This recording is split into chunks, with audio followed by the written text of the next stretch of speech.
ਆਪਣੀ ਜ਼ਿੰਦਗੀ ਦੇ ਵਿੱਚ ਘਰ ਖਰੀਦਣਾ ਇੱਕ ਬਹੁਤ ਹੀ ਇੰਪੋਰਟੈਂਟ ਡਿਸੀਜਨ ਹੁੰਦਾ ਤੇ 95% ਲੋਕਾਂ ਦੀ ਜ਼ਿੰਦਗੀ ਵਿੱਚ ਇਹ ਮੌਕਾ ਆਉਂਦਾ ਹੈ ਕਿ ਜਦੋਂ ਉਹ ਆਪਣਾ ਘਰ ਖਰੀਦਦੇ ਹਨ ਜਾਂ ਆਪਣਾ ਨਵਾਂ ਮਕਾਨ ਬਣਾਉਂਦੇ ਹਨ। ਸੋ ਜੇ ਤੁਸੀਂ ਆਸਟ੍ਰੇਲੀਆ ਦੇ ਵਿੱਚ ਘਰ ਖਰੀਦਣਾ ਚਾਹੁੰਦੇ ਹੋ, ਉਹਦੇ ਕੀ ਸਟੈਪ ਨੇ, ਇਹਨਾਂ ਬਾਰੇ ਆਪਾਂ ਅੱਜ ਇਸ ਵੀਡੀਓ ਵਿੱਚ ਡਿਸਕਸ ਕਰਾਂਗੇ। ਸੋ ਆਪਾਂ ਸਟੈਪ 0 ਤੋਂ ਸ਼ੁਰੂ ਕਰਦੇ ਹਾਂ। ਆਸਟ੍ਰੇਲੀਆ ਦੇ ਵਿੱਚ ਜੇ ਤੁਸੀਂ ਘਰ ਖਰੀਦਣਾ ਹੈ ਤਾਂ ਸਭ ਤੋਂ ਪਹਿਲਾਂ ਆਪਣੇ ਫੋਨ ਤੇ ਜਾਂ ਕੰਪਿਊਟਰ ਤੇ ਰੀਅਲ ਸਟੇਟ ਵੈਬਸਾਈਟਾਂ ਵਿਜ਼ਿਟ ਕਰੋ, ਜਿੱਦਾਂ ਕਿ allhomes.com, realestate.com, domains.com। ਅਗਲੀ ਚੀਜ਼ ਤੁਸੀਂ ਇਹ ਡਿਸਾਈਡ ਕਰਨੀ ਹੈ ਕਿ ਤੁਸੀਂ ਆਪਣਾ ਇਹ ਘਰ ਬ੍ਰੈਂਡ ਨਿਊ ਖਰੀਦਣਾ ਹੈ, ਮੀਨਸ ਤੁਸੀਂ ਲੈਂਡ ਲੈ ਕੇ ਆਪਣਾ ਘਰ ਖੁਦ ਬਣਾਉਣਾ ਹੈ, ਜਾਂ ਸੈਕਿੰਡ ਹੈਂਡ ਘਰ ਖਰੀਦਣਾ ਹੈ, ਜਾਂ ਤੁਸੀਂ ਨਾ ਜ਼ਿਆਦਾ ਨਵਾਂ ਤੇ ਨਾ ਜ਼ਿਆਦਾ ਪੁਰਾਣਾ ਘਰ ਖਰੀਦਣਾ ਹੈ ਕਿ ਉਹਦੀ ਕੰਡੀਸ਼ਨ ਵਧੀਆ ਹੋਵੇ, ਕਿ ਉਹ 2-3 ਸਾਲ ਪੁਰਾਣਾ ਘਰ ਹੋਵੇ ਪਰ ਉਹ ਸੈਕਿੰਡ ਹੈਂਡ ਹੋਵੇ। ਅੱਗੇ ਤੁਸੀਂ ਇਹ ਡਿਸਾਈਡ ਕਰਨਾ ਹੈ ਕਿ ਤੁਸੀਂ ਇਹ property as a investment property ਲੈਣੀ ਹੈ ਜਾਂ ਤੁਸੀਂ ਰਹਿਣ ਲਈ ਫੈਮਿਲੀ ਹੋਮ ਖਰੀਦਣਾ ਚਾਹੁੰਦੇ ਹੋ। ਅਗਲੀ ਚੀਜ਼ ਤੁਸੀਂ ਇਹ ਦਿਮਾਗ 'ਚ ਰੱਖਣੀ ਹੈ ਕਿ ਤੁਹਾਡੀ ਫੈਮਿਲੀ ਦੇ ਵਿੱਚ ਕੌਣ ਹੈ, ਤੁਹਾਡੀ ਫੈਮਿਲੀ ਦੀ ਫਿਊਚਰ ਪਲੈਨਿੰਗ ਕੀ ਹੈ, ਤੁਹਾਡੇ ਫੈਮਿਲੀ ਮੈਂਬਰ ਦੀਆਂ ਜ਼ਰੂਰਤਾਂ ਕੀ ਹਨ, ਕਿ ਤੁਹਾਡੇ ਬੱਚਿਆਂ ਦੀ ਏਜ ਛੋਟੀ ਹੈ, ਉਹ ਸਕੂਲ 'ਚ ਜਾਂਦੇ ਨੇ, ਕਾਲਜ ਜਾਂਦੇ ਨੇ ਜਾਂ ਯੂਨੀਵਰਸਿਟੀ ਜਾਂਦੇ ਨੇ, ਤੁਹਾਡੇ ਪਾਰਟਨਰ ਦੀਆਂ ਕੀ ਜ਼ਰੂਰਤਾਂ ਹਨ, ਉਹਨਾਂ ਦੀ ਜੌਬ ਕਿਸ ਟਾਈਪ ਦੀ ਹੈ, ਉਹ ਕਿੱਥੇ ਜੌਬ ਕਰ ਸਕਦੇ ਨੇ, ਇਹ ਸਾਰੀਆਂ ਚੀਜ਼ਾਂ ਕਿ ਤੁਸੀਂ ਬੇਸਿਕ ਇੱਕ ਆਈਡੀਆ ਲਾਣਾ ਹੈ ਕਿ ਹਾਂਜੀ ਤੁਹਾਡਾ ਜੋ ਏਮ ਹੈ ਇਸ ਤਰ੍ਹਾਂ ਦਾ ਘਰ ਖਰੀਦਣਾ ਹੈ, ਇਸ ਤਰ੍ਹਾਂ ਦੇ ਸਬਰਬਸ ਖਰੀਦਣਾ ਹੈ। ਅੱਗੇ ਆ ਜਾਂਦਾ ਆਪਣਾ ਸਟੈਪ ਨੰਬਰ 1। ਸੋ ਸਟੈਪ ਨੰਬਰ 1 ਦੇ ਵਿੱਚ ਹੈਗਾ ਕਿ ਕੀ ਤੁਸੀਂ ਘਰ ਖਰੀਦਣ ਲਈ ਰੈਡੀ ਹੋ। ਜਿਵੇਂ ਇੰਗਲਿਸ਼ ਦੇ ਵਿੱਚ ਕਹਾਵਤ ਹੈ, ਲੁੱਕ ਬਿਫੋਰ ਯੂ ਲੀਪ, ਛਾਲ ਮਾਰਨ ਤੋਂ ਪਹਿਲਾਂ ਦੇਖੋ। ਕਿ ਤੁਸੀਂ ਇਹ ਘਰ ਖਰੀਦਣਾ ਚਾਹੁੰਦੇ ਹੋ, ਇਸ ਦੇ ਲਈ ਤੁਹਾਡੀ ਜੌਬ ਸਿਕਿਉਰਿਟੀ ਕੀ ਹੈ, ਤੁਹਾਡੀ ਫੈਮਿਲੀ ਪਲੈਨਿੰਗ ਕੀ ਹੈ, ਤੁਹਾਡੇ ਪਾਰਟਨਰ ਕੋਲ ਜੌਬ ਹੈ ਜਾਂ ਨਹੀਂ ਹੈ, ਤੁਸੀਂ ਵਾਕਈ ਹੀ ਜਿੱਥੇ ਘਰ ਦੇਖ ਰਹੇ ਹੋ ਵਾਕਈ ਹੀ ਇਸ ਸ਼ਹਿਰ ਦੇ ਵਿੱਚ ਸੈਟਲ ਹੋਣਾ ਚਾਹੁੰਦੇ ਹੋ, ਤੁਹਾਡੇ ਬੱਚਿਆਂ ਦੀ ਕੀ ਸਥਿਤੀ ਹੈ, ਕਿ ਤੁਹਾਡੇ ਕਿੰਨੇ ਬੱਚੇ ਹਨ, ਫਿਊਚਰ ਬੱਚਿਆਂ ਦੀ ਕੀ ਪਲੈਨਿੰਗ ਹੈ। ਕਿਉਂਕਿ ਜੇਕਰ ਤੁਹਾਡਾ ਕੋਈ ਡਿਪੈਂਡੈਂਟ ਹੈ, ਫੋਰ ਐਗਜ਼ਾਮਪਲ ਤੁਹਾਡਾ ਪਾਰਟਨਰ ਜੌਬ ਨਹੀਂ ਕਰਦਾ ਤਾਂ ਉਹ ਤੁਹਾਡਾ ਡਿਪੈਂਡੈਂਟ ਮੰਨਿਆ ਜਾਵੇਗਾ ਤੇ ਤੁਹਾਡੇ ਬੱਚੇ ਤਾਂ ਤੁਹਾਡੇ ਡਿਪੈਂਡੈਂਟ ਹੈ ਹੀ ਨੇ 18 ਸਾਲ ਤੱਕ। ਹਰ ਇੱਕ ਡਿਪੈਂਡੈਂਟ ਪਿੱਛੇ ਜੋ ਤੁਹਾਡੀ ਲੋਨ ਲੈਣ ਦੀ ਕੈਪੈਸਿਟੀ ਹੈ, ਬੋਰੋਇੰਗ ਪਾਵਰ ਹੈ, ਉਹ 50,000 ਤੱਕ ਇੱਕ ਬੱਚੇ ਪਿੱਛੇ ਘਟ ਸਕਦੀ ਹੈ। ਸੋ ਇਹ ਚੀਜ਼ ਦਾ ਧਿਆਨ ਰੱਖਣਾ ਹੈ ਕਿ ਤੁਸੀਂ ਇਹ ਘਰ ਖਰੀਦਣ ਲਈ ਰੈਡੀ ਹੋ। ਇਸ ਦੇ ਵਿੱਚ ਜੌਬ ਸਿਕਿਉਰਿਟੀ, ਤੁਹਾਡੀ ਫਿਊਚਰ ਪਲੈਨਿੰਗ, ਤੁਸੀਂ ਕਿਹੜੇ ਸ਼ਹਿਰ ਵਿੱਚ, ਕਿਹੜੇ ਸਬਰਬ ਵਿੱਚ ਸੈਟਲ ਹੋਣਾ ਚਾਹੁੰਦੇ ਹੋ, ਇਹ ਸਾਰੀਆਂ ਚੀਜ਼ਾਂ। ਅਗਲਾ ਸਟੈਪ ਆਪਣਾ ਆ ਜਾਂਦਾ ਹੈ ਜੀ ਕਿ ਤੁਸੀਂ ਆਪਣੇ ਬਜਟ ਨੂੰ ਤੇ ਆਪਣੇ ਫਾਈਨੈਂਸ ਨੂੰ ਮੁਲਾਂਕਣ ਕਰੋ, ਭਾਵ ਕਿ ਇਵੈਲੂਏਟ ਕਰੋ। ਇਹ ਤੁਸੀਂ ਦੇਖਣਾ ਹੈ ਕਿ ਤੁਸੀਂ ਕਿੰਨਾ ਬੋਰੋ ਕਰ ਸਕਦੇ ਹੋ। ਇਹ ਤੁਸੀਂ ਸਿੰਪਲ ਕਿਸੇ ਵੀ ਬੈਂਕ ਦੀ ਵੈਬਸਾਈਟ ਤੇ ਜਾ ਕੇ ਆਪਣਾ ਰਫਲੀ ਐਸਟੀਮੇਟ, ਜਾਂ ਕਈ ਵੈਬਸਾਈਟਾਂ ਹੋਣਗੀਆਂ ਉਹਨਾਂ ਦੇ ਮੈਂ ਲਿੰਕ ਥੱਲੇ ਡਿਸਕ੍ਰਿਪਸ਼ਨ ਦੇ ਵਿੱਚ ਪਾ ਦਾਂਗਾ, ਕਿ ਤੁਸੀਂ ਉਸ ਦੇ ਵਿੱਚ ਆਪਣੀ ਇਨਕਮ ਪਾਣੀ ਹੈ, ਆਪਣੇ ਖਰਚੇ ਪਾਣੇ ਹਨ, ਆਪਣਾ ਸਾਰੀਆਂ ਡਿਟੇਲਾਂ ਹੀ ਪਾਣੀਆਂ ਹਨ ਤੇ ਉਹ ਤੁਹਾਨੂੰ ਇੱਕ ਐਸਟੀਮੇਟ ਦੇ ਦਾਂਗੇ ਵੀ ਤੁਸੀਂ ਇੰਨੇ ਪੈਸੇ ਬੈਂਕ ਤੋਂ ਉਧਾਰ ਲੈ ਸਕਦੇ ਹੋ। ਉਸ ਤੋਂ ਇਲਾਵਾ ਤੁਸੀਂ ਕੀ ਕਰ ਸਕਦੇ ਹੋ ਕਿ ਜਿਹੜੀ ਤੁਹਾਡੀ ਕ੍ਰੈਡਿਟ ਫਾਈਲ ਹੈ ਉਹ ਕਿੰਨੀ ਕੁ ਕਲੀਨ ਹੈ, ਕਿ ਤੁਸੀਂ ਪਾਸਟ ਦੇ ਵਿੱਚ ਕੋਈ ਬਿੱਲ ਨਹੀਂ ਸੀ ਭਰਿਆ ਜਾਂ ਕੋਈ ਲੇਟ ਬਿੱਲ ਭਰਿਆ ਸੀ, ਤਾਂ ਉਹਨਾਂ ਸਾਰੀਆਂ ਚੀਜ਼ਾਂ ਦਾ ਇਫੈਕਟ ਤੁਹਾਡੀ ਕ੍ਰੈਡਿਟ ਹਿਸਟਰੀ, ਕ੍ਰੈਡਿਟ ਫਾਈਲ ਦੇ ਉੱਪਰ ਪੈਂਦਾ ਹੈ। ਤੁਸੀਂ ਸਿੰਪਲੀ ਕ੍ਰੈਡਿਟ ਫਾਈਲ ਦੇਣ ਵਾਲੀਆਂ ਵੈਬਸਾਈਟਾਂ ਵਿਜ਼ਿਟ ਕਰ ਸਕਦੇ ਹੋ। ਉਹਨਾਂ ਤੋਂ 1 ਸਾਲ ਦੇ ਵਿੱਚ ਇੱਕ ਫ੍ਰੀ ਕ੍ਰੈਡਿਟ ਰਿਪੋਰਟ ਆਪਣੀ ਤੁਸੀਂ ਲੈ ਸਕਦੇ ਹੋ, ਕਿਉਂਕਿ ਬੈਂਕ ਨੇ ਤੁਹਾਡੀ ਕ੍ਰੈਡਿਟ ਫਾਈਲ ਚੈੱਕ ਕਰਨੀ ਹੀ ਕਰਨੀ ਹੈ। ਜੇਕਰ ਤੁਹਾਡੀ ਕ੍ਰੈਡਿਟ ਫਾਈਲ ਵਧੀਆ ਹੈ, ਮੇਰੇ ਖਿਆਲ 1200 ਪੁਆਇੰਟ ਹੁੰਦੇ ਨੇ, 1200 ਦੇ ਵਿੱਚੋਂ ਤੁਸੀਂ ਦੇਖਣਾ ਕਿ ਉਹ ਰਿਪੋਰਟ ਦੇ ਉੱਪਰ ਤੁਹਾਡੀ ਆ ਜਾਏਗੀ ਵੀ ਤੁਹਾਡੀ ਕ੍ਰੈਡਿਟ ਫਾਈਲ ਕਿਸ ਤਰ੍ਹਾਂ ਦੀ ਹੈ। ਜੇਕਰ ਉਹ ਵਧੀਆ ਹੈ ਤਾਂ ਬਹੁਤ ਵਧੀਆ ਗੱਲ ਹੈ, ਜੇਕਰ ਉਹ ਨਹੀਂ ਵਧੀਆ ਤਾਂ ਤੁਸੀਂ ਇਹ ਚੀਜ਼ਾਂ ਵੀ ਸਰਚ ਕਰ ਸਕਦੇ ਹੋ ਕਿ ਤੁਸੀਂ ਆਪਣੀ ਕ੍ਰੈਡਿਟ ਫਾਈਲ ਨੂੰ ਕਿੱਦਾਂ ਵਧੀਆ ਬਣਾ ਸਕਦੇ ਹੋ। ਜੇਕਰ ਤੁਸੀਂ ਹਜੇ ਰੈਡੀ ਨਹੀਂ ਲੋਨ ਲੈਣ ਲਈ, ਤੁਹਾਡੀ ਕ੍ਰੈਡਿਟ ਰਿਪੋਰਟ ਵਧੀਆ ਨਹੀਂ ਹੈ, ਤੁਸੀਂ ਜੇਕਰ ਲੋਨ ਅਪਲਾਈ ਕਰਦੇ ਹੋ ਤੇ ਤੁਹਾਡਾ ਜੇਕਰ ਲੋਨ ਰਿਜੈਕਟ ਹੋ ਜਾਂਦਾ ਹੈ ਤਾਂ ਉਹ ਰਿਜੈਕਸ਼ਨ ਤੁਹਾਡੀ ਕ੍ਰੈਡਿਟ ਰਿਪੋਰਟ ਨੂੰ ਹੋਰ ਵੀ ਨੀਚੇ ਲੈ ਜਾਏਗਾ। ਸੋ ਮੇਕ ਸ਼ੋਰ ਕਿ ਥੋੜ੍ਹੀ ਬਹੁਤ ਇਨਵੈਸਟੀਗੇਸ਼ਨ ਤੁਸੀਂ ਖੁਦ ਕਰ ਲਓ ਤਾਂ ਕਿ ਤੁਹਾਡੇ ਅੱਗੇ ਤੁਹਾਡੀ ਜੋ ਕ੍ਰੈਡਿਟ ਫਾਈਲ ਤੇ ਕਿਸੇ ਤਰ੍ਹਾਂ ਦਾ ਬੁਰਾ ਅਸਰ ਨਾ ਪਵੇ। ਔਰ ਜੇਕਰ ਜੇ ਤੁਹਾਡੇ ਕੋਲ ਕੋਈ ਲੋਨ ਹੈ, ਕ੍ਰੈਡਿਟ ਕਾਰਡ ਹੈ, ਫੋਰ ਐਗਜ਼ਾਮਪਲ ਗੱਡੀ ਦਾ ਲੋਨ ਹੈ, ਕੋਈ ਛੋਟਾ ਮੋਟਾ ਜਾਂ ਛੋਟਾ ਮੋਟਾ ਪਰਸਨਲ ਲੋਨ ਹੈ, ਛੋਟਾ ਮੋਟਾ ਕੋਈ ਕ੍ਰੈਡਿਟ ਕਾਰਡ ਹੈ ਜਾਂ ਤੁਹਾਡੇ ਕੋਲ ਕੋਈ ਫੋਨ ਹੈ ਲੋਨ ਤੇ ਹੈ, ਮੇਕ ਸ਼ੋਰ ਕਿ ਉਹਨਾਂ ਨੂੰ ਤੁਸੀਂ ਬੰਦ ਕਰਵਾ ਦਿਓ ਅਤੇ ਉਹਨਾਂ ਦੀ ਜਿਹੜੇ ਪੇਮੈਂਟ ਵਗੈਰਾ ਉਹ ਸਾਰੀ ਪੇ ਕਰ ਦਿਓ, ਤਾਂ ਕਿ ਇੱਕ ਤੁਹਾਡੀ ਵਧੀਆ ਕ੍ਰੈਡਿਟ ਰਿਪੋਰਟ ਬਣ ਸਕੇ। ਕਿਉਂਕਿ ਬੈਂਕ ਨੇ ਸਿਰਫ ਤੁਹਾਡੀ ਕ੍ਰੈਡਿਟ ਰਿਪੋਰਟ ਨਹੀਂ ਦੇਖਣੀ, ਬੈਂਕ ਨੇ ਇਹ ਵੀ ਦੇਖਣਾ ਹੈ ਕਿ ਕਰੰਟਲੀ ਇਸ ਬੰਦੇ ਦੇ ਉੱਪਰ ਕਿਸ ਤਰ੍ਹਾਂ ਦਾ ਖਰਚਾ ਹੈ। ਜੇਕਰ ਤੁਹਾਡੇ ਕ੍ਰੈਡਿਟ ਕਾਰਡ ਦੀ ਜਿਹੜੀ ਲਿਮਟ ਹੈ ਉਹ ਬਹੁਤ ਜ਼ਿਆਦਾ ਹੈ ਤਾਂ ਬੈਸਟ ਆਪਸ਼ਨ ਇਹ ਹੈ ਕਿ ਉਹਨੂੰ ਥੋੜਾ ਜਿਹਾ ਘਟਾ ਲਓ। ਜਿਹੜਾ ਸੈਕਿੰਡ ਸਟੈਪ ਆਪਣਾ ਆ ਗਿਆ ਕਿ evaluate your finance and budget, ਅਤੇ ਆਪਣੀ ਇਸ ਦੇ ਵਿੱਚ ਆਪਣੀ ਕ੍ਰੈਡਿਟ ਫਾਈਲ, ਕ੍ਰੈਡਿਟ ਰਿਪੋਰਟ ਸਾਰੀਆਂ ਚੀਜ਼ਾਂ ਇਹ ਚੈੱਕ ਕਰ ਲਓ। ਸਟੈਪ ਨੰਬਰ 3 ਆ ਗਿਆ ਘਰ ਨੂੰ ਖਰੀਦਣ ਲਈ ਜੋ ਕੋਸਟ ਹੈ ਉਸ ਦਾ ਧਿਆਨ ਰੱਖਣਾ। ਇਹ ਨਹੀਂ ਕਿ ਜੇ ਤੁਸੀਂ ਵੈਬਸਾਈਟ ਤੇ ਦੇਖਿਆ ਹੈ ਕਿ ਹਾਂਜੀ 5 ਲੱਖ ਦਾ ਘਰ ਲੱਗਾ ਹੈ, ਉਸ ਦੇ ਵਿੱਚ ਹੋਰ ਵੀ ਕਈ ਤਰ੍ਹਾਂ ਦੀਆਂ ਕੋਸਟਸ ਇਨਕਲੂਡ ਹੁੰਦੀਆਂ ਨੇ। ਫੋਰ ਐਗਜ਼ਾਮਪਲ 10 ਤੋਂ 20% ਤੁਹਾਨੂੰ ਡਿਪੋਜ਼ਿਟ ਚਾਹੀਦਾ ਹੈ, ਉਸ ਤੋਂ ਬਾਅਦ ਸਟੈਂਪ ਡਿਊਟੀ ਚਾਹੀਦੀ ਹੈ। ਇਸ ਦਾ ਸਟੈਂਪ ਡਿਊਟੀ ਕੈਲਕੂਲੇਟਰ ਦਾ ਜੋ ਮੈਂ ਲਿੰਕ ਹੈ ਡਿਸਕ੍ਰਿਪਸ਼ਨ ਦੇ ਵਿੱਚ ਪਾ ਦਾਂਗਾ, ਉੱਥੇ ਤੁਸੀਂ ਕੈਲਕੂਲੇਟ ਕਰ ਸਕਦੇ ਹੋ। ਉਸ ਤੋਂ ਬਾਅਦ ਲੀਗਲ ਅਤੇ ਕਨਵੈਂਸਿੰਗ ਦੀ ਜੋ ਫੀਸ ਲੱਗਦੀ ਹੈ ਉਹ 1000 ਤੋਂ 3000 ਤੱਕ ਹੋ ਸਕਦੀ ਹੈ।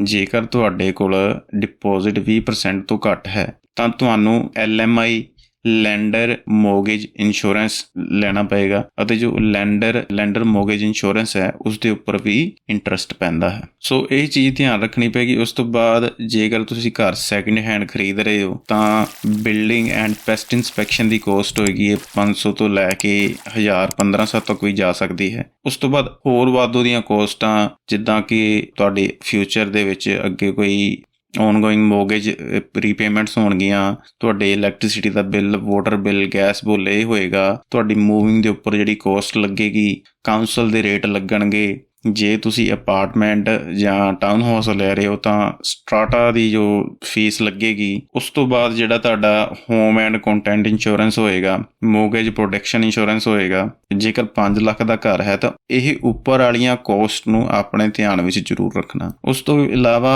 ਜੇ ਕੋਈ ਐਮਰਜੈਂਸੀ ਰਿਪੇਅਰ ਦੀ ਆ ਜਾਂਦੀ ਹੈ, ਇਸ਼ੂ ਆ ਜਾਂਦਾ, ਜੇਕਰ ਤੁਸੀਂ ਬ੍ਰੈਂਡ ਨਿਊ ਘਰ ਖਰੀਦਦੇ ਹੋ, ਬ੍ਰੈਂਡ ਨਿਊ ਘਰ ਬਿਲਡ ਕਰਦੇ ਹੋ, ਉਸ ਦੀ 1 ਸਾਲ ਤੱਕ ਦੀ ਵਾਰੰਟੀ ਹੁੰਦੀ ਹੈ। ਬਟ ਜੇ ਤੁਸੀਂ ਸੈਕਿੰਡ ਹੈਂਡ ਘਰ ਖਰੀਦ ਰਹੇ ਹੋ ਤਾਂ ਕੁਝ ਵੀ ਹੋ ਸਕਦਾ ਹੈ, ਉਸ ਦੇ ਲਈ ਤੁਹਾਨੂੰ ਥੋੜਾ ਬਹੁਤਾ ਐਮਰਜੈਂਸੀ ਰਿਪੇਅਰ ਦੇ ਲਈ ਥੋੜੇ ਬਹੁਤੇ ਪੈਸੇ ਜੇਬ 'ਚ ਰੱਖਣੇ ਚਾਹੀਦੇ ਹਨ। ਜੇ ਤੁਸੀਂ ਇਨਵੈਸਟਮੈਂਟ ਪ੍ਰਾਪਰਟੀ ਖਰੀਦ ਰਹੇ ਹੋ ਤਾਂ ਉਸ ਦੇ ਲਈ ਵੀ ਤੁਹਾਡੇ ਕੋਲ ਐਮਰਜੈਂਸੀ ਫੰਡ ਹੋਣੇ ਚਾਹੀਦੇ ਨੇ, ਜੇ ਕਿ ਅਚਾਨਕ ਤੁਹਾਨੂੰ ਕਿਸੇ ਪ੍ਰਕਾਰ ਦੀ ਰਿਪੇਅਰ ਕਰਾਉਣੀ ਪੈ ਜੇ, ਛੁੱਟੀਆਂ ਤੇ ਜਾਣਾ ਪੈ ਜੇ, ਜਾਂ ਇਹਨਾਂ ਸਾਰੀਆਂ ਚੀਜ਼ਾਂ ਬਾਰੇ ਧਿਆਨ ਜ਼ਰੂਰ ਰੱਖੋ। ਸੋ ਸਟੈਪ 3 ਦੇ ਵਿੱਚ ਆਪਣਾ ਆ ਗਿਆ ਸੀ ਘਰ ਖਰੀਦਣ ਦੀ ਸਾਰੀਆਂ ਕੋਸਟਾਂ ਨੂੰ ਧਿਆਨ ਦੇ ਵਿੱਚ ਰੱਖੋ। ਅੱਗੇ ਆਪਣਾ ਆ ਗਿਆ ਜੀ ਸਟੈਪ ਨੰਬਰ 4। ਇਹ ਬਹੁਤ ਇੰਪੋਰਟੈਂਟ ਸਟੈਪ ਹੈ। ਇਸ ਦੇ ਵਿੱਚ ਥੋੜਾ ਬਹੁਤਾ ਇਹ ਇਨਵੈਸਟੀਗੇਟ ਕਰਨਾ ਕਿ ਮੌਰਗੇਜ ਤੇ ਜੋ ਇੰਟਰਸਟ ਰੇਟ ਨੇ ਉਹ ਕੀ ਚੱਲ ਰਹੇ ਨੇ। ਥੋੜੀ ਬਹੁਤ ਆਪਣੇ ਜੋ ਤੁਸੀਂ ਲੋਨ ਲੈਣਾ ਹੈ ਉਸ ਦੇ ਬਾਰੇ ਨੌਲੇਜ ਹੋਏ। ਸਭ ਤੋਂ ਪਹਿਲਾਂ ਇੰਟਰਸਟ ਰੇਟ ਬਾਰੇ ਨੌਲੇਜ ਹੋਏ। ਇਹ ਨੌਲੇਜ ਹੋਏ ਕਿ ਤੁਹਾਡਾ ਜੋ ਲੋਨ ਹੈ ਉਹ 25 ਤੋਂ 30 ਸਾਲ ਤੱਕ ਦਾ ਹੋਏਗਾ। ਜੇਕਰ ਤੁਹਾਡੀ ਏਜ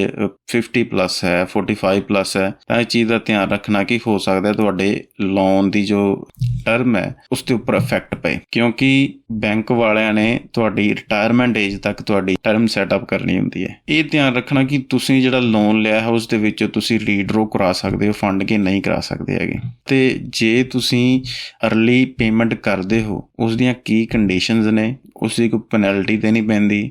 ਇਹ ਤਾਂ ਨਹੀਂ ਹੈਗਾ ਕਿ ਤੁਸੀਂ ਸਿਰਫ 20,000 ਜਾਂ 40,000 ਹੀ ਸਾਲ ਦਾ ਤੁਸੀਂ ਐਕਸਟਰਾ ਪੇਮੈਂਟ ਕਰ ਸਕਦੇ ਹੋ। ਉਸ ਤੋਂ ਬਾਅਦ ਇਹ ਚੀਜ਼ ਧਿਆਨ ਰੱਖਣਾ ਕਿ ਇੰਟਰਸਟ ਰੇਟ ਜਿਹੜਾ ਉਹ ਕਿੱਦਾਂ ਕੈਲਕੂਲੇਟ ਹੁੰਦਾ ਹੈ। ਉਹ ਮੰਥਲੀ ਕੈਲਕੂਲੇਟ ਹੁੰਦਾ ਹੈ, ਵੀਕਲੀ ਹੁੰਦਾ ਹੈ, 6 ਮੰਥਲੀ ਹੁੰਦਾ ਹੈ ਜਾਂ ਈਅਰਲੀ ਹੁੰਦਾ ਹੈ। ਇਹ ਚੀਜ਼ ਦੇਖਣਾ ਕਿ ਜਿਹੜਾ ਲੋਨ ਹੈ ਉਹ 2 ਪ੍ਰਕਾਰ ਦਾ ਹੁੰਦਾ ਹੈ, ਫਿਕਸਡ ਤੇ ਇੱਕ ਹੁੰਦਾ ਹੈ ਵੇਰੀਏਬਲ। ਫਿਕਸਡ ਦੇ ਵਿੱਚ ਜਿਹੜੀ ਉਹ ਇੰਟਰਸਟ ਰੇਟ ਹੈ ਉਹ ਕੁਝ ਟਰਮ ਦੇ ਲਈ 2 ਸਾਲ ਲਈ, 3 ਸਾਲ ਲਈ ਫਿਕਸਡ ਹੁੰਦਾ ਹੈ, ਤੇ ਉਸ ਤੋਂ ਬਾਅਦ ਉਹ ਜੋ ਵੀ ਕਰੰਟ ਰੇਟ ਹੋਏਗਾ ਉਹ ਵੱਧ ਜਾਂ ਘਟ ਸਕਦਾ ਹੈ। ਦੂਸਰਾ ਹੁੰਦਾ ਹੈ ਜੀ ਵੇਰੀਏਬਲ। ਵੇਰੀਏਬਲ ਹੁੰਦਾ ਹੈ ਕਿ ਜਿਸ ਤਰ੍ਹਾਂ ਇੰਟਰਸਟ ਰੇਟ ਵੱਧਦਾ ਜਾਂ ਘਟਦਾ ਰਹਿੰਦਾ ਹੈ ਉਵੇਂ ਤੁਹਾਡਾ ਇੰਟਰਸਟ ਰੇਟ, ਤੁਹਾਡੇ ਘਰ ਦਾ ਜਿਹੜਾ ਇੰਟਰਸਟ ਰੇਟ ਹੋਏਗਾ, ਮੋਰਗੇਜ ਦਾ ਇੰਟਰਸਟ ਰੇਟ ਹੋਏਗਾ ਉਹ ਵੱਧਦਾ ਜਾਂ ਘਟਦਾ ਰਹੇਗਾ। ਸੋ ਆਪਣਾ ਸਟੈਪ 4 ਸੀ ਕਿ ਆਪਣੇ ਮੋਰਗੇਜ ਅਤੇ ਇੰਟਰਸਟ ਰੇਟ ਬਾਰੇ ਇਨਵੈਸਟੀਗੇਟ ਕਰਨਾ। ਸਟੈਪ ਨੰਬਰ 5 ਦੇ ਵਿੱਚ ਆਪਣਾ ਆ ਜਾਂਦਾ ਜੀ ਪ੍ਰੀ ਅਪਰੂਵਲ ਲੈਣੀ। ਇਹ ਕੰਡੀਸ਼ਨਲ ਅਪਰੂਵਲ ਔਰ ਅਪਰੂਵਲ ਇਨ ਪ੍ਰਿੰਸੀਪਲ ਵਜੋਂ ਵੀ ਜਾਣਿਆ ਜਾਂਦਾ ਹੈ। ਆਪਣੇ ਘਰ ਦੀ ਖੋਜ ਕਰਨ ਤੋਂ ਪਹਿਲਾਂ ਪ੍ਰੀ ਅਪਰੂਵਲ ਲੈਣਾ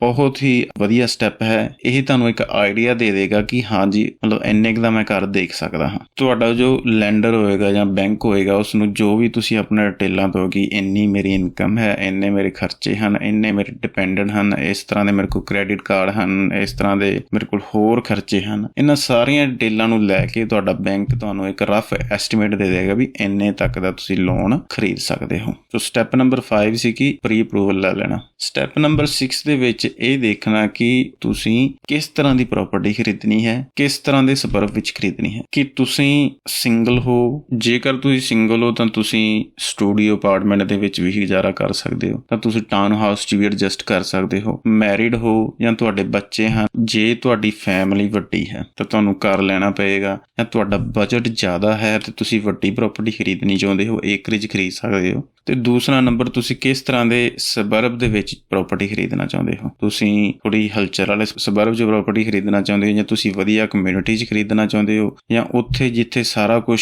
ਨੇੜੇ ਹੋਏ, ਸਿਟੀ ਦੇ ਨੇੜੇ ਖਰੀਦਣਾ ਚਾਹੁੰਦੇ ਹੋ, ਕੰਮ ਦੇ ਨੇੜੇ ਹੋਏ ਜਾਂ ਸਕੂਲ ਦੇ ਨੇੜੇ ਹੋਏ, ਜਾਂ ਜਿੱਥੇ ਤੁਹਾਡੀ ਫੈਮਿਲੀ ਮੈਂਬਰ ਰਹਿ ਰਹੇ ਨੇ ਉੱਥੇ ਹੋਏ, ਜਾਂ ਤੁਹਾਨੂੰ ਜੇਕਰ ਗੱਡੀ ਨਹੀਂ ਚਲਾਉਣੀ ਆਉਂਦੀ ਜਾਂ ਤੁਹਾਡੇ ਪਾਰਟਨਰ ਨੂੰ ਗੱਡੀ ਨਹੀਂ ਚਲਾਉਣੀ ਆਉਂਦੀ, ਉੱਥੇ ਪਬਲਿਕ ਟਰਾਂਸਪੋਰਟ ਦਾ ਕੀ ਸਿਸਟਮ ਹੈ, ਸ਼ਾਪਸ ਕਿੱਦਾਂ ਨੇ, ਹੋਰ ਸਰਵਿਸ ਜਿੱਦਾਂ ਕਿ ਵੈਸਟਫੀਲਡ ਹੈਗਾ ਹੈ ਜਾਂ ਕੋਈ ਵੱਡਾ ਸ਼ਾਪਿੰਗ ਸੈਂਟਰ ਹੈਗਾ ਹੈ। ਇਹ ਸਾਰੀਆਂ ਚੀਜ਼ਾਂ ਤੁਸੀਂ ਦੇਖ ਕੇ ਪ੍ਰਾਪਰਟੀ ਨੂੰ ਡਿਸਾਈਡ ਕਰਨਾ ਹੈ ਕਿ ਤੁਸੀਂ ਕਿੱਥੇ ਪ੍ਰਾਪਰਟੀ ਖਰੀਦਣੀ ਹੈ। ਜੇਕਰ ਤੁਸੀਂ ਨਵੀਂ ਪ੍ਰਾਪਰਟੀ ਖਰੀਦ ਰਹੇ ਹੋ, ਜਿਹੜੀ ਡਿਵੈਲਪਮੈਂਟ ਹੋ ਰਹੀ ਹੈ, ਉਹਨਾਂ ਦਾ ਇਨਫਰਾਸਟ੍ਰਕਚਰ ਕੀ ਹੈ, ਉਹਨਾਂ ਦਾ ਪਲਾਨ ਕੀ ਹੈ ਕਿ ਫਿਊਚਰ ਦੇ ਵਿੱਚ ਇੱਥੇ ਕੀ ਆਏਗਾ, ਮਤਲਬ ਕਿੰਨੇ ਹਾਊਸਿੰਗ ਵਾਲੇ ਘਰ ਹੋਣਗੇ, ਕਿੰਨੇ ਘਰ ਬਣਨਗੇ, ਹੋਰ ਉਸ ਸਬਰਬ ਦੇ ਕੈਰੈਕਟਰ ਕੀ ਹਨ, ਕਿ ਉੱਥੋਂ ਦੀ ਕਮਿਊਨਿਟੀ ਕਿੱਦਾਂ ਦੀ ਹੈ, ਉੱਥੇ ਨੇੜੇ ਤੇੜੇ ਦੀ ਕਮਿਊਨਿਟੀ ਕਿੱਦਾਂ ਦੀ ਹੈ, ਇਹ ਸਾਰੀਆਂ ਚੀਜ਼ਾਂ। ਉਸਦੇ ਬੈਡਰੂਮ ਕਿੰਨੇ ਹੋਣਗੇ, ਉਸਦੇ ਪਾਰਕਿੰਗ ਸਪੋਟ ਕਿੰਨੇ ਚਾਹੀਦੇ ਨੇ, ਬਾਥਰੂਮ ਕਿੰਨੇ ਚਾਹੀਦੇ ਨੇ, ਇਹ ਸਾਰੀਆਂ ਚੀਜ਼ਾਂ ਤੁਸੀਂ ਦੇਖਣੀਆਂ ਹਨ। ਅਤੇ ਮੈਂ ਲਿੰਕ ਡਿਸਕ੍ਰਿਪਸ਼ਨ ਦੇ ਵਿੱਚ ਪਾ ਰਿਹਾ ਹਾਂ ਕਿ ਉੱਥੇ ਤੁਸੀਂ ਸਬਰਬ ਦੀ ਪ੍ਰੋਫਾਈਲ, ਕਿਸੇ ਵੀ ਆਸਟ੍ਰੇਲੀਆ ਦੇ ਸਬਰਬ ਦੀ ਪ੍ਰੋਫਾਈਲ ਦੇਖ ਸਕਦੇ ਹੋ। ਉੱਥੇ ਪੋਪੂਲੇਸ਼ਨ ਕੀ ਹੈ, ਕਿੱਦਾਂ ਦੀ ਕਮਿਊਨਿਟੀ ਹੈ, ਘਰਾਂ ਦੇ ਰੇਟ ਕਿੱਦਾਂ ਅਪ ਡਾਊਨ ਚੱਲ ਰਹੇ ਨੇ, ਪਾਸਟ ਸੇਲ ਦਾ ਜੋ ਰੇਟ ਕੀ ਸੀ, ਸਾਰਾ ਸਿਸਟਮ ਤੁਸੀਂ ਚੈੱਕ ਕਰ ਸਕਦੇ ਹੋ। ਸਟੈਪ ਨੰਬਰ 7 ਦੇ ਵਿੱਚ ਤੁਸੀਂ ਇਹ ਦੇਖਣਾ ਕਿ ਕੀ ਤੁਹਾਨੂੰ ਰੀਅਲ estate ਏਜੰਟ ਚਾਹੀਦਾ ਹੈ ਜਾਂ ਨਹੀਂ ਚਾਹੀਦਾ। ਹੁਣ ਜੇ ਤਾਂ ਤੁਸੀਂ ਲੈਂਡ ਲੈ ਕੇ ਘਰ ਬਿਲਡ ਕਰਾ ਰਹੇ ਹੋ, ਉਹਦੇ ਲਈ ਤਾਂ ਤੁਸੀਂ ਸਿੱਧਾ ਜੋ ਲੈਂਡ ਨੂੰ ਵੇਚ ਰਿਹਾ ਸਿੱਧਾ ਉਹਨੂੰ ਕੰਟੈਕਟ ਕਰੋਗੇ, ਉਹਨਾਂ ਦੇ ਆਫਿਸ ਜਾਓਗੇ, ਉੱਥੇ ਆਪਣੀ ਲੈਂਡ ਬਾਰੇ, ਖਰੀਦਣ ਬਾਰੇ ਉਹਨਾਂ ਨਾਲ ਡਾਇਰੈਕਟਲੀ ਗੱਲ ਕਰੋਗੇ। ਬਟ ਜੇਕਰ ਤੁਸੀਂ ਸੈਕਿੰਡ ਹੈਂਡ ਪ੍ਰਾਪਰਟੀ ਖਰੀਦ ਰਹੇ ਹੋ ਤਾਂ best option real estate agent ਨੂੰ ਮਿਲੋ, ਜਿਹਨੂੰ ਕਿ ਦਲਾਲ ਵੀ ਕਹਿ ਦਿੰਦੇ ਆ। ਉਸ ਦਾ ਫਾਇਦਾ ਇਹ ਹੈ ਕਿ ਉਹ ਤੁਹਾਨੂੰ ਕਈ ਸੁਝਾਅ ਵੀ ਦੇ ਦੇਗਾ, ਕਿਉਂਕਿ ਉਹਨੂੰ ਆਲਰੇਡੀ ਨੌਲੇਜ ਹੈ ਤੁਹਾਡੇ ਟੇਸਟ ਨੂੰ ਲੈ ਕੇ, ਤੁਹਾਡੀ ਰਿਕੁਆਇਰਮੈਂਟਸ ਨੂੰ ਲੈ ਕੇ। ਉਹ ਤੁਹਾਨੂੰ ਦੱਸ ਦੇਗਾ ਕਿ ਇਹ ਪ੍ਰਾਪਰਟੀ ਤੁਹਾਡੇ ਲਈ ਸੂਟੇਬਲ ਹੈ ਜਾਂ ਨਹੀਂ ਹੈ। ਜਾਂ ਤੁਸੀਂ ਕੋਈ ਨੈਗੋਸ਼ੀਏਟ ਕਰਨਾ ਹੈ ਸੈਲਰ ਦੇ ਨਾਲ, ਤਾਂ ਉਹ ਇੱਕ ਵਿਚਲਾ ਬੰਦਾ ਹੋਏਗਾ ਜੋ ਕਿ ਸੈਲਰ ਨਾਲ ਥੋੜੀ ਬਹੁਤ ਨੈਗੋਸ਼ੀਏਟ ਕਰ ਲਏਗਾ, ਜਾਂ ਤੁਹਾਨੂੰ ਤੁਹਾਡੇ ਸੂਟੇਬਲ ਪ੍ਰਾਪਰਟੀ ਲੱਭਣ ਦੇ ਵਿੱਚ ਤੁਹਾਡੀ ਮਦਦ ਕਰ ਸਕਦਾ ਹੈ। ਬਟ ਜੇ ਤੁਸੀਂ ਬਿਲਡ ਕਰ ਰਹੇ ਹੋ ਤਾਂ ਤੁਸੀਂ ਇੱਕ ਸਾਈਡ ਤੇ ਲੈਂਡ ਵਾਲਿਆਂ ਨੂੰ ਮਿਲੋਗੇ, ਲੈਂਡ ਦੀ ਸੈਟਲਮੈਂਟ ਹੋਣ ਤੋਂ ਬਾਅਦ ਤੁਸੀਂ, ਜਾਂ ਲੈਂਡ ਦੀ ਜਦੋਂ ਤੁਹਾਨੂੰ ਸ਼ੋਰਟੀ ਹੋ ਜਾਏਗੀ ਹੁਣ ਮੇਰੀ ਸੈਟਲਮੈਂਟ ਹੋ ਜਾਣੀ ਇੰਨੇ ਚਿਰ ਤੱਕ, ਉਸ ਤੋਂ ਬਾਅਦ ਤੁਸੀਂ ਬਿਲਡਰ ਨੂੰ ਮਿਲੋਗੇ। ਕਿਹੜੇ ਬਿਲਡਰ ਦੇ ਡਿਫਰੈਂਟ ਤੁਸੀਂ ਉੱਥੇ ਕੋਟ ਲਓਗੇ ਉਹਨਾਂ ਕੋਲੋਂ ਕਿ ਇੰਨੇ ਪੈਸਿਆਂ ਦੇ ਵਿੱਚ ਆਹ ਚੀਜ਼ਾਂ ਉਹ ਦੇ ਰਹੇ ਨੇ, ਆਹ ਉਹ ਚੀਜ਼ਾਂ ਕਰਨਗੇ। ਜੇਕਰ ਤੁਸੀਂ ਬ੍ਰੈਂਡ ਨਿਊ ਘਰ ਖਰੀਦ ਰਹੇ ਹੋ, ਮਤਲਬ ਕਿ ਜੇ ਤੁਸੀਂ ਹਾਊਸ ਐਂਡ ਲੈਂਡ ਪੈਕੇਜ ਖਰੀਦ ਰਹੇ ਹੋ ਜਾਂ ਤੁਸੀਂ ਲੈਂਡ ਲੈ ਕੇ ਬਿਲਡ ਕਰ ਰਹੇ ਹੋ ਹਾਊਸ, ਉਹਦੀ ਆਪਾਂ ਇੱਕ ਸੈਪਰੇਟ ਵੀਡੀਓ ਬਣਾਵਾਂਗੇ, ਉਸਦੇ ਸਾਰੇ ਸਟੈਪ ਬਣਾਵਾਂਗੇ ਵੀਡੀਓ ਦੇ ਵਿੱਚ ਕਿ ਕਿਸ ਤਰ੍ਹਾਂ ਤੁਸੀਂ ਲੈਂਡ ਖਰੀਦਣੀ ਹੈ, ਕੀ ਚੀਜ਼ਾਂ ਤੁਸੀਂ ਬਿਲਡਰ ਦੇ ਕੋਲ ਦੇਖਣੀਆਂ ਨੇ ਜੋ ਤੁਹਾਨੂੰ ਕੋਟ ਦੇਗਾ, ਅਤੇ ਕਿਹੜੀਆਂ ਹੋਰ ਕੋਸਟ ਤੁਸੀਂ ਕੰਸੀਡਰ ਕਰਨੀਆਂ ਨੇ ਜਦੋਂ ਤੁਸੀਂ ਬਿਲਡ ਕਰਨਾ ਹੈ। ਅੱਗੇ ਆਪਣਾ ਆ ਜਾਂਦਾ ਸਟੈਪ ਨੰਬਰ 8। ਜੇ ਤਾਂ ਤੁਹਾਡੀ ਪ੍ਰਾਪਰਟੀ ਨਵੀਂ ਹੈ, ਫਿਰ ਤਾਂ ਤੁਹਾਨੂੰ ਕਾਫੀ ਚੀਜ਼ਾਂ ਜੋ ਇਨਸਪੈਕਸ਼ਨ ਵਗੈਰਾ ਨੇ ਉਹ ਕੌਂਸਲ ਵੱਲੋਂ ਹੁੰਦੀਆਂ ਨੇ, ਕੌਂਸਲ ਦੀ ਰਿਕੁਆਇਰਮੈਂਟ ਨੇ, ਇਸ ਲਈ ਉਹ ਤੁਹਾਡੀਆਂ ਆਟੋਮੈਟਿਕ ਹੋ ਜਾਂਦੀਆਂ ਨੇ। ਬਟ ਜੇ ਤੁਸੀਂ ਪ੍ਰਾਪਰਟੀ ਸੈਕਿੰਡ ਹੈਂਡ ਖਰੀਦ ਰਹੇ ਹੋ ਤਾਂ ਥੋੜ੍ਹੀਆਂ ਤੁਹਾਨੂੰ ਇਨਸਪੈਕਸ਼ਨਾਂ ਦਾ ਧਿਆਨ ਰੱਖਣਾ ਪਏਗਾ ਕਿ ਨੇਬਰਹੁੱਡ ਕਿੱਦਾਂ ਦਾ ਹੈ, ਮਤਲਬ ਆਲੇ ਦੁਆਲੇ ਦੀਆਂ ਪ੍ਰਾਪਰਟੀਆਂ ਕਿੱਦਾਂ ਦੀਆਂ ਨੇ। ਥੋੜ੍ਹਾ ਖੁਦ ਆਪਣੀ ਇੱਕ ਅੰਦਰ ਦੀ ਫੀਲਿੰਗ ਨੂੰ ਦੇਖਣਾ ਪਏਗਾ ਕਿ ਹਾਂ ਕਿ ਤੁਹਾਡੀ ਪ੍ਰਾਪਰਟੀ ਵਾਕਈ ਸੂਟੇਬਲ ਹੈ ਕਿ ਨਹੀਂ, ਕਿ ਤੁਸੀਂ ਪ੍ਰਾਪਰਟੀ ਦੇ ਅੰਦਰ ਜਾਓ ਨਹੀਂ ਕਿ ਕੰਧਾਂ ਦੇ ਵਿੱਚ ਮੋਰੇ ਨੇ, ਇਹ ਤਾਂ ਨਹੀਂ ਕਿ ਬਾਥਰੂਮ ਦੇ ਵਿੱਚ ਉੱਲੀ ਲੱਗੀ ਪਈ ਏ, ਸਟੋਰੇਜ ਨੂੰ ਲੈ ਕੇ, ਜਾਂ ਫਲੋਰ ਕਿੱਦਾਂ ਦਾ ਹੈ, ਕਲੀਨਿੰਗ ਦਾ ਸਿਸਟਮ ਕਿੱਦਾਂ ਦਾ ਹੈ, ਪਿੱਛੇ ਜੋ ਫੈਂਸ ਵਗੈਰਾ, ਇਹ ਸਾਰੀਆਂ ਚੀਜ਼ਾਂ ਨੂੰ ਲੈ ਕੇ, ਪਾਣੀ ਨੂੰ ਲੈ ਕੇ, ਸਾਰੀਆਂ ਚੀਜ਼ਾਂ ਤੁਸੀਂ ਇੰਸਪੈਕਟ ਕਰਨੀਆਂ ਨੇ ਕਿ ਸਿਉਂਖ ਤਾਂ ਨਹੀਂ ਲੱਗੀ ਹੋਈ, ਸੀਲਿੰਗ ਦੇਖਣੀ ਕਿ ਥੱਲੇ ਲਿਫੀ ਤਾਂ ਨਹੀਂ ਹੋਈ, ਲਾਈਟਾਂ ਦੇਖਣੀਆਂ ਨੇ ਕਿ ਚੱਲ ਰਹੀਆਂ ਨੇ, guttering system, drain system, exterior, sink ਦੇ ਥੱਲੇ ਜ਼ਿਆਦਾ ਗੰਦ ਤਾਂ ਨਹੀਂ ਪਿਆ ਹੋਇਆ, ਟੋਇਲਟ ਨੂੰ ਲੈ ਕੇ ਸਾਰੀਆਂ ਚੀਜ਼ਾਂ ਤੁਸੀਂ ਖੁਦ ਵੀ ਦੇਖ ਸਕਦੇ ਹੋ ਅਤੇ ਕਿਸੇ ਤੋਂ ਇੰਸਪੈਕਸ਼ਨ ਵੀ ਕਰਵਾ ਸਕਦੇ ਹੋ। ਪ੍ਰੋਪਰਟੀ ਖਰੀਦਣ ਦੇ ਬਿਲਕੁਲ ਆਪਾਂ ਨੇੜੇ ਹਾਂ, ਜਿੱਦਾਂ ਦੀ ਤੁਹਾਡੀ ਰਿਕੁਆਇਰਮੈਂਟ ਸੀ ਉਸ ਤਰ੍ਹਾਂ ਦੀ ਪ੍ਰੋਪਰਟੀ ਤੁਹਾਨੂੰ ਮਿਲ ਚੁੱਕੀ ਹੈ। ਤੁਸੀਂ ਇਨਸਪੈਕਸ਼ਨ ਤੋਂ ਵੀ ਖੁਸ਼ ਹੋ, ਤੁਹਾਨੂੰ ਘਰ ਪਸੰਦ ਵੀ ਹੈ। ਹੁਣ ਤੁਸੀਂ ਜਿਹੜਾ ਕਨਵੈਂਸਰ ਹੈ ਉਸ ਦੇ ਕੋਲ ਜਾਣਾ ਹੈ, ਉਹ ਵੀ ਇੱਕ ਇਨਸਪੈਕਸ਼ਨ ਕਰੇਗਾ ਕਿ ਰੇਟ ਵਗੈਰਾ ਦੀ ਸਾਰੀ ਚੀਜ਼ਾਂ ਦੀ ਇਨਸਪੈਕਸ਼ਨ ਕਰੇਗਾ। ਉਹ ਉਸ ਦੇ ਨਾਲ ਕੰਟੈਕਟ ਕਰਨਾ ਹੈ ਕਿ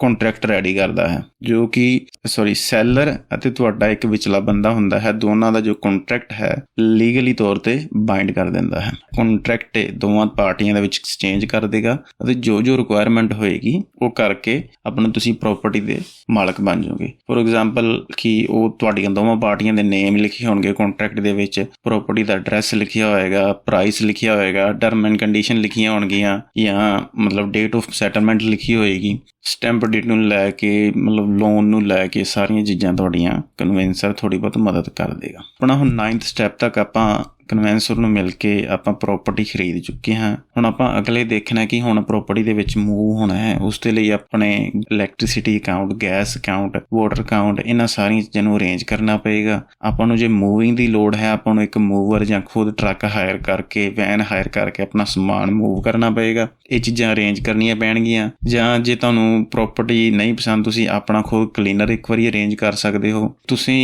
ਲੈਟਰ ਜੋ ਤੁਹਾਡੇ ਮੇਲ ਬਾਕਸ ਦੇ ਵਿੱਚ ਆਉਂਦੇ ਹਨ ਉਸ ਨੂੰ ਤੁਸੀਂ ਪੋਸਟ ਆਫਿਸ ਵਿੱਚ ਜਾ ਕੇ ਰੀਡਾਇਰੈਕਟ ਵੀ ਕਰਵਾ ਸਕਦੇ ਹੋ ਕਿ ਜਿਹੜੇ ਤੁਹਾਡੇ ਪੁਰਾਣੇ ਐਡਰੈਸ ਤੇ ਲੈਟਰ ਜਾਂਦੇ ਹਨ ਉਹ ਆਟੋਮੈਟਿਕਲੀ ਤੁਹਾਡੇ ਨਵੇਂ ਐਡਰੈਸ ਤੇ ਆਉਣਾ ਸ਼ੁਰੂ ਹੋ ਜਾਣਗੇ। ਆਪਣੀਆਂ ਜਿਹੜੀਆਂ ਜੋ ਵੀ ਤੁਹਾਡਾ ਘਰ ਦਾ ਸਮਾਨ ਹੈ ਇਹਨੂੰ ਪੈਕ ਕਰਨਾ ਸ਼ੁਰੂ ਕਰ ਦੋਗੇ ਅਤੇ ਮਹੂਰਤ ਕਰਵਾਉਣਾ ਹੈ, ਫਰੈਂਡਸ ਨੂੰ ਬੁਲਾਉਣਾ ਹੈ ਪਾਰਟੀ ਤੇ, ਤੁਸੀਂ ਉਹ ਅਰੇਂਜ ਕਰ ਸਕਦੇ ਹੋ।